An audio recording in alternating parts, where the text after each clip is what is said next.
深宵的來電講他的諾言，你話近來跟他有再疏遠，拿我去跟他比，這種客套戲言，吞出眼淚都要當作訓練。早該想通了這尷尬身份，明明難過都要扮開心，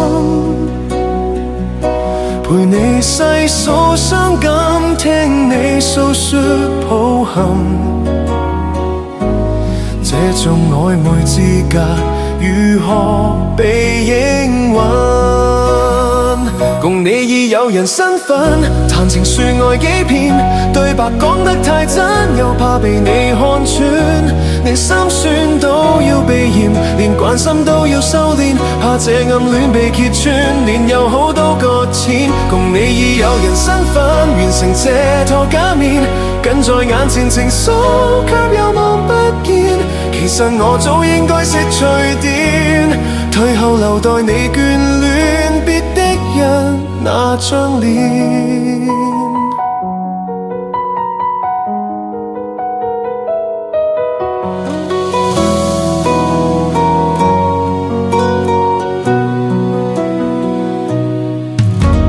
早該想通了這尷尬身份，明明難過都要扮開心，陪你細數傷感，聽你訴說抱憾，這種曖昧資格如何被應允？共你已有人身份，談情說愛幾遍，對白講得太真，又怕被你看穿，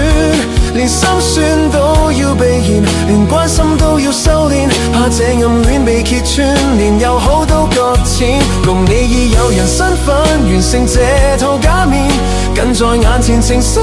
卻又望不見，其實我早應該識趣點，退後留待你眷戀別的人那張臉。